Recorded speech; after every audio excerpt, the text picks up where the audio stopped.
Hello everyone, this is Jan Chromi and together we will continue the course Interdisciplinary Approaches to Language and its Use. In the previous 7 presentations we focused on the sentence comprehension. Now we will turn our attention to a higher processing level, and this is discourse processing. We have already touched these issues when we discussed conversation and interactive alignment, and also when we focused on the role of contexts in sentence comprehension. Obviously, discourse processing has many similar features to sentence processing, but the research on discourse processing is often concerned also with other issues such as intersentential relations. From the beginning of the discourse processing research in psycholinguistics, researchers have been interested also in the role of memory, and another very interesting area of study is the study of inferences which bind the text together. The importance of memory in discourse comprehension is clear. To be able to understand what we read or what we listen to, we need to store the processed information in the long-term memory, and we need to be able to retrieve it again. Here we have the beginning of the novel Epsilon Epsilon by William Faulkner. I will give you a few seconds to read it yourself.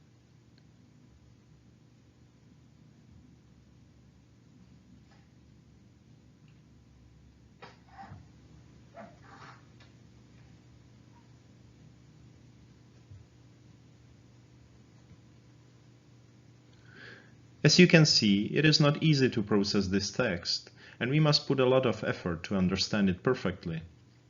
We may ask many questions on how do we process such texts.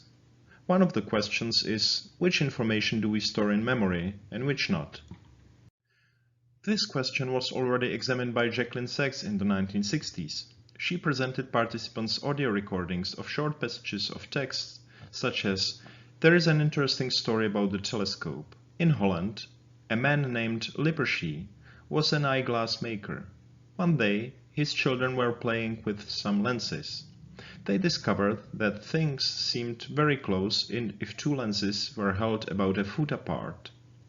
Lippershey began experimenting, and his spyglass attracted much attention.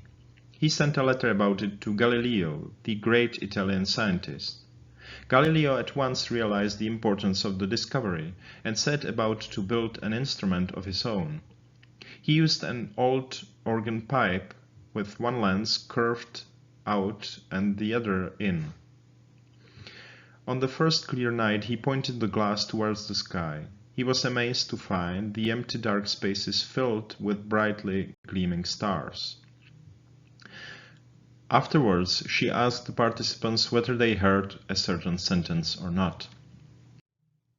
Each participant had to say whether he or she heard one of these sentences. You can see that the meaning of sentences A, C, and D is the same, only word order or the syntactic properties are changed. However, the sentence B conveys a different meaning. Sachs found that the participants responded similarly to sentences A, C, and D, but only few agreed that they heard the sentence B. Galileo, the great Italian scientist, sent him a letter about it. Sachs thus interpreted the findings as an evidence that we stored primarily the meaning of the text, but not the form. Another issue in discourse processing are the inferences. They are very important for understanding because thanks to them we fill in the information which is missing in the text. Let's have a look at this example. The dog ran in the street, Brake screamed, and the tears came out. These sentences do not have any shared reference. They seem not to depend on each other. The only reason why we consider them as a part of a coherent text is that we use inferences which bridge the sentences based on our real-world knowledge. Gail McCoon and Roger Radcliffe, in their study Inference During Reading, differentiate between the two types of inferences. On one hand, there are automatic inferences which are based on easily available information, and they are necessary for local text coherence. On the other hand, they distinguish strategic inferences, which are based on certain goals and depend much more on our real-world knowledge and cultural practice. McCune and Radcliffe argue that this distinction is not always clear-cut.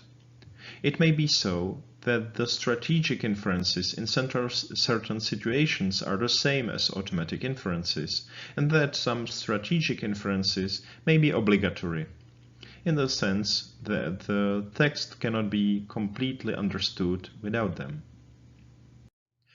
Before we will conclude this presentation, I have one reading tip for you.